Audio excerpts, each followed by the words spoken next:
പിന്നെ ആദ്യം നമ്മൾ പറയുന്നത് ബംഗ്ലാദേശിലെ ജനാധിപത്യത്തെക്കുറിച്ചാണ്. Democracy in Bangladesh. അപ്പം എങ്ങനെയാണ് ഈ ബംഗ്ലാദേശ് രൂപം കൊണ്ടത് എന്നുള്ളതൊക്കെ നമ്മൾ 4ാമത്തെ ചാപ്റ്ററിൽ പറഞ്ഞതാണ്. അപ്പം ആദ്യം അതൊന്ന് നോക്കി പോകാം. 1947 സ്വാതന്ത്ര്യം കിട്ടുന്നത് മുതൽ 1971 വരെ ഈ ബംഗ്ലാദേശ് എന്ന് പറയുന്നത് പാകിസ്ഥാന്റെ ഭാഗമായിരുന്നു. ബ്രിട്ടീഷ് ഇന്ത്യയിൽ നിന്ന് വിഭജിച്ച് മാറ്റിയ ബംഗാൾ, ആസാം എന്നീ പ്രദേശങ്ങൾ ഉൾപ്പെട്ടതായിരുന്നു പൂർവ്വ പാകിസ്ഥാൻ. പശ്ചിമ പാകിസ്ഥാന്റെ മേധാവിത്വത്തെയും ഉറുദു അടിച്ചേൽപ്പിക്കുന്നതിനെയും ഈ പൂർവ്വ പാകിസ്ഥാനിലെ ആളുകൾ എതിർത്തിരുന്നു. ബംഗാളി ഭാഷയോടും സംസ്കാരത്തോടുമുള്ള അവഹേളനത്തിനെതിരെ പൂർവ്വ പാകിസ്ഥാനിലെ ജനങ്ങൾ ഒരുപാട് പ്രതിഷേധ പ്രകടനങ്ങളും നടത്തിയിരുന്നു. രാഷ്ട്രീയ അധികാരത്തിലും ഭരണ സംവിധാനത്തിലും പൂർവ്വ പാകിസ്ഥാന് ന്യായമായ പങ്ക് ലഭിക്കണമെന്നും അവർ ആവശ്യപ്പെട്ടു. പശ്ചിമ പാകിസ്ഥാന്റെ മേധാവിത്വത്തിനെതിരായ പോരാട്ടത്തിന് നേതൃത്വം നൽകിയിട്ടുണ്ടായിരുന്നത് ഷെയ്ഖ് മുജീബുർ റഹ്മാൻ ആയിരുന്നു. പൂർവ്വ പാകിസ്ഥാന് സ്വയംഭരണ അധികാരം ലഭിക്കണമെന്ന് അദ്ദേഹം ആവശ്യപ്പെട്ടു. പാകിസ്ഥാൻ ഒരു ഭരണഘടനയുണ്ടാക്കുന്നതിനായിട്ട് 1970 നടത്തിയ തെരഞ്ഞെടുപ്പിൽ പൂർവ്വ പാകിസ്ഥാനിലെ എല്ലാ സീറ്റുകളും മുജീബിന്റെ നേതൃത്വത്തിലുള്ള അവാമി ലീഗ് കരസ്ഥമാക്കി. അതോടെ അസംബ്ലിയിൽ ഭൂരിപക്ഷ പിന്തുണ മുജീബിനായി തീർന്നു. എന്നാൽ പശ്ചിമ പാകിസ്ഥാന്റെ നേതൃത്വത്തിന് കീഴിലുള്ള പാക് ഗവൺമെന്റ് നിയമസഭ വിളിച്ചുകൂട്ടാനായി വിസമ്മതിച്ചു.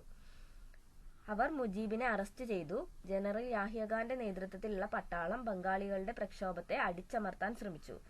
അന്ന് ആയിരക്കണക്കിന് ആളുകളാണ് കൊല്ലപ്പെട്ടിട്ടുണ്ടായിരുന്നത്. ഇതിന്റെ ഭാഗമായി ജനങ്ങൾ ഇന്ത്യയിലേക്ക് കുടിയേറാൻ തുടങ്ങി. അവരുകൂടി വന്നതോടുകൂടി ഇന്ത്യയിലെ അഭയാർത്ഥി പ്രശ്നം കൂടുതൽ പ്രശ്നത്തിലേക്കെത്തി. എന്നാൽ ഈ പൂർവ്വ പാകിസ്ഥാനിലെ ജനങ്ങൾ തങ്ങൾക്ക് സ്വാതന്ത്ര്യം ലഭിക്കണമെന്ന് ആവശ്യപ്പെട്ട സമയത്ത് അതിന് വേണ്ട എല്ലാ സഹായവും ഇന്ത്യ നൽകിയിരുന്നു. ഇന്ത്യ എല്ലാ വിധത്തിലുള്ള പിന്തുണയും പ്രഖ്യാപിക്കുകയുണ്ടായി. സ്വാതന്ത്ര്യ പ്രക്ഷോഭത്തിന് വേണ്ട സാമ്പത്തിക സഹായവും സൈനിക സഹായവും എല്ലാം ഇന്ത്യ നൽകി. ഇത് കാരണമാണ് 1971 ഇന്ത്യയും പാകിസ്ഥാനും തമ്മിൽ യുദ്ധമുണ്ടാകുന്നത്. 1971 ഇന്ത്യ പാക് യുദ്ധത്തിലായിരുന്നു ഇത് കലാശിച്ചിട്ടുണ്ടായിരുന്നത്. 1971 ഡിസംബറിൽ പൂർവ്വ പാകിസ്ഥാനിലെ പാക് പട്ടാളം കീഴടങ്ങുകയും പൂർവ്വ പാകിസ്ഥാൻ ബംഗ്ലാദേശ് എന്ന പേരിൽ ഒരു സ്വതന്ത്ര രാജ്യമായി മാറുകയും ചെയ്തു. അങ്ങനെയാണ് ബംഗ്ലാദേശ് രൂപം കൊള്ളുന്നത്. മതേതരത്വം, ജനാധിപത്യം, സോഷ്യലിസം എന്നിവയെ ആധാരമാക്കിക്കൊണ്ടുള്ള ഭരണഘടന ബംഗ്ലാദേശ് അംഗീകരിക്കുകയും ചെയ്തു. എന്നാൽ 1975 ഈ ഷെയ്ഖ് മുജീബ് ഭരണഘടനാ ഭേദഗതി പാസാക്കുകയും പാർലമെന്ററി സംവിധാനത്തിനു പകരം അവിടെ പ്രസിഡൻഷ്യൽ ഭരണ സമ്പ്രദായം കൊണ്ടുവരികയും ചെയ്തു. സ്വന്തം പാർട്ടിയായ അവാമി ലീഗ് ഒഴിച്ചുള്ള എല്ലാ പാർട്ടികളെയും അദ്ദേഹം നിരോധിച്ചു. ഇതൊരുപാട് പോരാട്ടങ്ങൾക്കും സംഘർഷങ്ങൾക്കും വഴിയൊരുക്കി. 1975 ഓഗസ്റ്റിൽ നടന്ന പട്ടാള വിപ്ലവത്തിൽ മുജീബ് കൊല്ലപ്പെട്ടു. പട്ടാള മേധാവിയായ സിയാവുർ റഹ്മാൻ പുതിയ ഭരണാധികാരിയായി അധികാരമേറ്റു. പട്ടാള ഭരണാധികാരിയായ സിയാവുർ റഹ്മാൻ ബംഗ്ലാദേശ് നാഷണൽ പാർട്ടി രൂപീകരിച്ച് 1979 തെരഞ്ഞെടുപ്പിൽ മത്സരിച്ച് വിജയം നേടുകയും ചെയ്തു. എന്നാൽ 1980 അദ്ദേഹം വധിക്കപ്പെട്ടു. അനിശ്ചിതത്വത്തിന്റെ നാളുകളായിരുന്നു പിന്നീട് ബംഗ്ലാദേശിൽ ഉണ്ടായത്. ഒടുവിൽ 1982 മാർച്ച് 24 ജനറൽ എർഷദ് അധികാരത്തിൽ എത്തുകയും ജനാധിപത്യത്തിനു വേണ്ടി മുറവിളി ശക്തമാവുകയും ചെയ്തു. നിയന്ത്രിതമായ തോതിൽ രാഷ്ട്രീയ പ്രവർത്തനം അനുവദിക്കാനായി എർഷദ് നിർബന്ധിതനായി. 5 കൊല്ലം അദ്ദേഹം പ്രസിഡന്റായി തുടർന്നു. എന്നാൽ ബഹുജന പ്രക്ഷോഭത്തെ തുടർന്ന് 1990 ഡിസംബറിൽ എർഷദ് രാജിവെച്ചു. 1991 നടന്ന തെരഞ്ഞെടുപ്പിൽ സിയാവുർ റഹ്മാന്റെ ഭാര്യയും ബംഗ്ലാദേശ് നാഷണൽ പാർട്ടിയുടെ നേതാവുമായ ഗാലി ദാസിയ പ്രധാനമന്ത്രിയായി മാറി. അതിനുശേഷം ജനാധിപത്യ രീതിയിലുള്ള തെരഞ്ഞെടുപ്പുകളും ഭരണവുമായിരുന്നു അവിടെ ഉണ്ടായത്. അത് മാറി മാറി വന്നു. 2007 ബംഗ്ലാദേശ് രാഷ്ട്രീയം വീണ്ടും കലുഷിതമായി. അധികാര വടംവലിക്കൊടുവിൽ രാജ്യത്ത് അടിയന്തരാവസ്ഥ പ്രഖ്യാപിച്ചു. മുജീബുർ റഹ്മാന്റെ പുത്രിയും അവാമി ലീഗിന്റെ നേതാവുമായിരുന്ന ഷെയ്ഖ് ഹസീനയും ഗാലി ദാസിയയും തടങ്കലിലായി. 2 വർഷത്തെ അടിയന്തരാവസ്ഥയ്ക്ക് ശേഷം 2009 ബംഗ്ലാദേശ് വീണ്ടും ജനാധിപത്യം തിരിച്ചു വന്നു. 2008 ഡിസംബറിൽ നടന്ന പൊതു തെരഞ്ഞെടുപ്പിൽ ഷെയ്ഖ് ഹസീന നേതൃത്വം നൽകിയിരുന്ന അവാമി ലീഗ് ഉജ്ജ്വല വിജയം നേടി. ഷെയ്ഖ് ഹസീന ബംഗ്ലാദേശിന്റെ പ്രധാനമന്ത്രിയായി അധികാരമേൽക്കുകയും ചെയ്തു. ഇനി നമ്മൾ പറയുന്നത് ഇന്ത്യയും ബംഗ്ലാദേശും തമ്മിലുള്ള ബന്ധത്തെക്കുറിച്ചാണ്. 1971 വരെ ബംഗ്ലാദേശ് എന്ന് പറയുന്നത് പാകിസ്ഥാന്റെ ഭാഗമായിരുന്നു എന്ന് നമ്മൾ പറഞ്ഞു.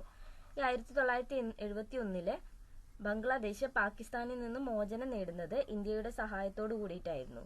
സ്വാതന്ത്ര്യം ലഭിച്ച ഉടനൊക്കെ ഇന്ത്യയുമായി നല്ല സൗഹൃദത്തിലായിരുന്നു ബംഗ്ലാദേശ്. പക്ഷേ തുടർന്നുള്ള കാലഘട്ടത്തിൽ ഇന്ത്യയും ബംഗ്ലാദേശും തമ്മിലുള്ള ബന്ധം തകരുന്നതിന് ഒരുപാട് സംഭവങ്ങൾ ഉണ്ടാവുകയുണ്ടായി. അതെന്തൊക്കെയായിരുന്നു എന്നുള്ളത് നോക്കാം. ഒന്നാമത്തെ കാര്യം എന്ന് പറയുന്നത് ഗംഗ ബ്രഹ്മപുത്ര നദികളിലെ ജലം പങ്കിടുന്നതിനെ സംബന്ധിച്ച് ഇന്ത്യയും ബംഗ്ലാദേശും തമ്മിൽ തർക്കമുണ്ടായി. പിന്നെ മറ്റൊരു കാര്യം എന്ന് പറയുന്നത് ബംഗ്ലാദേശിൽ നിന്ന് ഇന്ത്യയിലേക്കുള്ള നിയമവിരുദ്ധ കുടിയേറ്റം. അത് ഇന്ത്യക്ക് താങ്ങാവുന്നതിലും അധികമായിരുന്നു. അതും ഇന്ത്യയും ബംഗ്ലാദേശും തമ്മിലുള്ള ബന്ധത്തെ ഉലച്ചു. ബംഗ്ലാദേശിലെ ചില മതമൗലികവാദികൾ ഇന്ത്യക്കെതിരെ പ്രവർത്തിച്ചിരുന്നു. വടക്ക് കിഴക്കേ ഇന്ത്യയിലെ വിവിധ സംസ്ഥാനങ്ങളിലേക്ക് പോകുന്ന ഇന്ത്യൻ പട്ടാളക്കാർക്ക് ബംഗ്ലാദേശ് വഴിയാത്ര ചെയ്യാൻ അനുമതി ബംഗ്ലാദേശ് അന്ന് നൽകിയിരുന്നില്ല. ബംഗ്ലാദേശിൽ പ്രകൃതിവാതകം സുലഭമാണെങ്കിലും ഇന്ത്യക്ക് കൊടുക്കില്ലെന്ന നിലപാടാണ് ആ രാജ്യം സ്വീകരിച്ചിട്ടുണ്ടായിരുന്നത്. അതുപോലെ തന്നെ മ്യാൻമാറിൽ നിന്ന് ലഭിക്കുന്ന പ്രകൃതിവാതകം ബംഗ്ലാദേശ് വഴി ഇന്ത്യയിലേക്ക് കൊണ്ടുവരാനും അവർ അനുമതി നൽകിയിരുന്നില്ല. നദീജലം പങ്കിടുന്ന കാര്യത്തിൽ ഇന്ത്യ മുഷ്ക് കാണിക്കുകയായിരുന്നുവെന്നും ചിറ്റാഗോഗിലെ കലാപകാരികളെ ഇന്ത്യ പ്രോത്സാഹിക്കുന്നുവെന്നും അവർ പരാതിപ്പെട്ടിരുന്നു. ഇതെല്ലാം തന്നെ ഇന്ത്യയും ബംഗ്ലാദേശും തമ്മിലുള്ള ബന്ധത്തെ ഉലയ്ക്കുകയാണ്. ആ ഒരു സൗഹൃദ ബന്ധം തകർക്കുകയാണ് ഉണ്ടായത്. ഇങ്ങനെയൊക്കെ ചില പ്രശ്നങ്ങൾ ഉണ്ടായിട്ടുണ്ടെങ്കിൽ പോലും പല കാര്യത്തിലും ഇന്ത്യയും ബംഗ്ലാദേശും സഹകരിച്ച് പ്രവർത്തിച്ചിട്ടുണ്ട്. ഇപ്പോൾ കുറച്ച് കാലങ്ങൾക്കിടയിൽ നോക്കുകയാണെങ്കിൽ രണ്ട് രാജ്യങ്ങളും തമ്മിലുള്ള സാമ്പത്തിക ബന്ധം ഒരുപാട് മെച്ചപ്പെട്ടിട്ടുണ്ട്. മ്യാൻമാർ വഴി തെക്ക് കിഴക്കൻ ഏഷ്യൻ രാജ്യങ്ങളുമായി ബന്ധപ്പെടാനുള്ള ഇന്ത്യൻ നയത്തിൽ ലുക്ക് ഈസ്റ്റ് പോളിസി എന്നാണ് അറിയപ്പെടുന്നത്. ബംഗ്ലാദേശും അതിൽ പങ്കാളിയാണ്. കുറ്റവാളികളെ കൈമാറുന്നതിനും പരസ്പര ധാരണ രണ്ട് രാജ്യങ്ങളും ഉണ്ടാക്കിയിട്ടുണ്ട്. ഇത്രയാണ് ബംഗ്ലാദേശിന്റെ കാര്യം പറയാനുള്ളത്. അപ്പൊ നമ്മൾ എന്താണ് ബംഗ്ലാദേശിലെ ജനാധിപത്യം എങ്ങനെയായിരുന്നു ഉണ്ടായിരുന്നത് എന്ന് പറഞ്ഞു. ഇന്ത്യയും ബംഗ്ലാദേശും തമ്മിലുള്ള ബന്ധവും പറഞ്ഞു.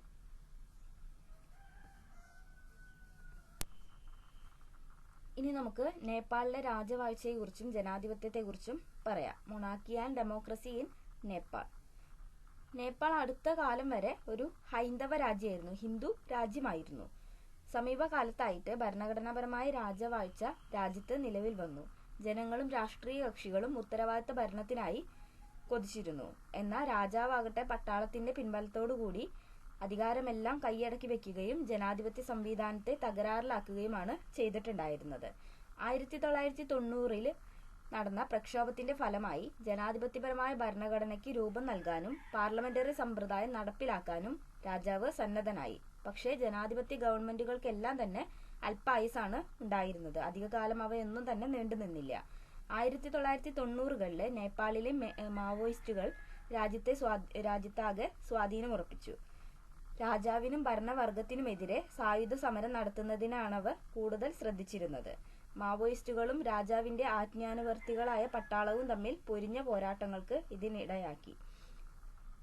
ക്രമേണ രാജപക്ഷക്കാരും ജനാധിപത്യവാദികളും മാവോയിസ്റ്റുകളും തമ്മിലുള്ള ഒരു ത്രിമാന സംഘട്ടനമായി അത് വളർന്നു വന്നു.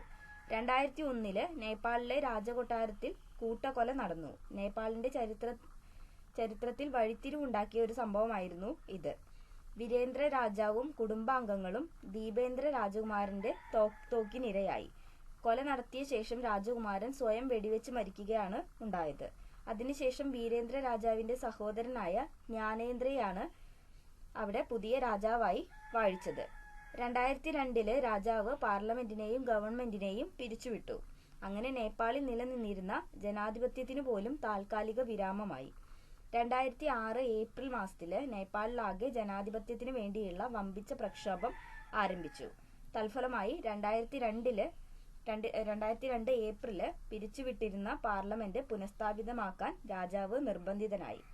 ഈ പ്രക്ഷോഭം ഏറെക്കുറെ അഹിംസാത്മകമായിരുന്നു. 7 രാഷ്ട്രീയ കക്ഷികളടങ്ങിയ സഖ്യവും മാവോയിസ്റ്റുകളും പൊതുപ്രവർത്തകരും ഒന്നിച്ചണിനിരന്നതായിരുന്നു ഈ സമരം. പരസ്പരം പോരാടിക്കൊണ്ടിരുന്ന ജനാധിപത്യ ശക്തികൾ നേടിയ ആദ്യ വിജയമായിട്ടാണ് ഇതിനെ കണക്കാക്കുന്നത്. 2006 നവംബറില് മാവോയിസ്റ്റുകളും സപ്തകക്ഷി സഖ്യവും സമാധാന കരാറിൽ ഒപ്പുവെച്ചതോടെ ആഭ്യന്തര കലാപത്തിന് അറുതി വന്നു.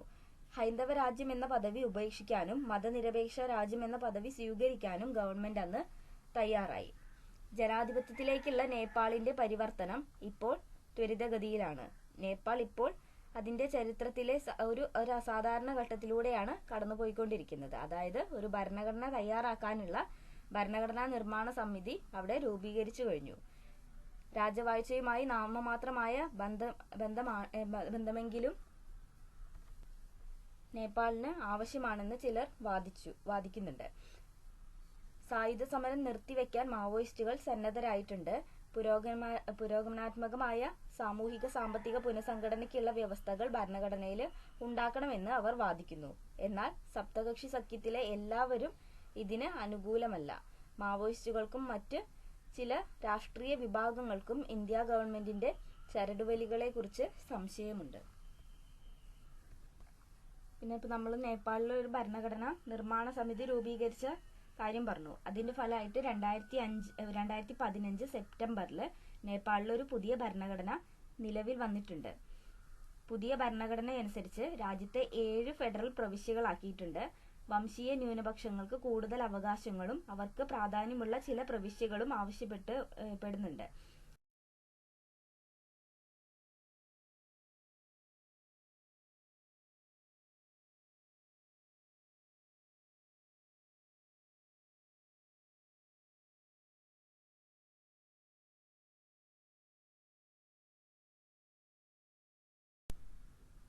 ഇനി ഇന്ത്യയും നേപ്പാളും തമ്മിലുള്ള ബന്ധത്തെക്കുറിച്ച് പറയുകയാണെങ്കിൽ ഇവർ തമ്മിലുള്ള ബന്ധം സവിശേഷമായൊരു ബന്ധമാണ് ഉള്ളത്. ഇരു രാജ്യങ്ങളും തമ്മിലുണ്ടാക്കിയ സന്ധി അനുസരിച്ച് ഈ രാജ്യങ്ങളിലെ ജനങ്ങൾക്ക് പാസ്പോർട്ടും വിസയും ഇല്ലാതെ യഥേഷ്ടം അങ്ങോട്ടും ഇങ്ങോട്ടും സഞ്ചരിക്കാനായി സാധിക്കും. എവിടെ വേണമെങ്കിലും പോയി പണിയെടുക്കാം. ഇങ്ങനെയൊക്കെ ആണെങ്കിൽ പോലും വ്യാപാര സംബന്ധമായ കാര്യങ്ങളിൽ രണ്ട് രാജ്യങ്ങൾക്കുമിടയിൽ ഒരുപാട് തർക്കങ്ങൾ നിലനിൽക്കുന്നുണ്ട്. നേപ്പാൾ ചൈനയുമായി സഹകരിച്ച് പ്രവർത്തിക്കുന്നതിനാൽ ഇന്ത്യക്ക് അസംതൃപ്തിയുണ്ട്. നേപ്പാളിൽ നടന്നുവരുന്ന ഇന്ത്യ വിരുദ്ധ പ്രവർത്തനങ്ങളുടെ നേരെ നേപ്പാൾ കണ്ണടയ്ക്കുന്നതായും ഇന്ത്യക്ക് പരാതിയുണ്ട്. നേപ്പാളിലെ മാവോയിസ്റ്റ് പ്രസ്ഥാനം ഇന്ത്യയുടെ സുരക്ഷിതത്വത്തിനൊരു ഭീഷണിയാകുമെന്ന് കരുതപ്പെടുന്നു. വടക്ക് ബീഹാർ മുതൽ തെക്ക് ആന്ധ്ര വരെയുള്ള മേഖലയിൽ നക്സൽ പ്രവർത്തനം വളർന്നുവരുന്ന പശ്ചാത്തലത്തിൽ നേപ്പാളിലെ മാവോയിസ്റ്റ് പ്രസ്ഥാനത്തെ ഇന്ത്യ ആശങ്കയോടെ തന്നെയാണ് നോക്കിക്കാണുന്നത്. നേരെ മറിച്ച് നേപ്പാളിലെ പല നേതാക്കന്മാരും കരുതുന്നത് നേപ്പാളിലെ ആഭ്യന്തര കാര്യങ്ങളിൽ ഇന്ത്യ തലയിടുന്നുണ്ട് എന്നുള്ളതാണ്. നേപ്പാളിലെ നദീജല സമ്പത്തും ജലവൈദ്യുതിയും തട്ടിയെടുക്കാൻ ഇന്ത്യ ശ്രമിക്കുന്നതായും അവർ കരുതുന്നുണ്ട്. സമുദ്ര സാമീപ്യമില്ലാത്ത രാജ്യമാണ് നേപ്പാൾ. അതിനാൽ വ്യാപാര സാധനങ്ങൾ ഇന്ത്യയിൽ കൂടി ഏതെങ്കിലും ഒരു തുറമുഖത്തിലേക്ക് എത്തിക്കേണ്ടതായി ഉണ്ട്.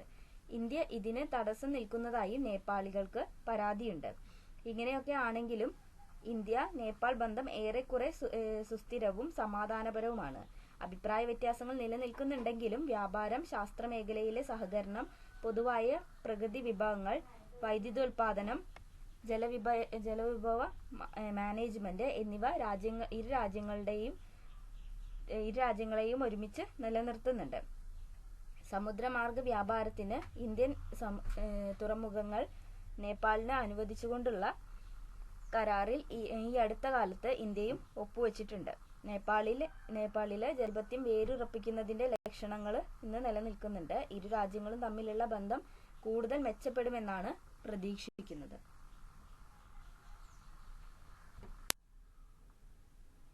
അപ്പം ഇത്രയാണ് പറയാനുള്ളത്. Thank you.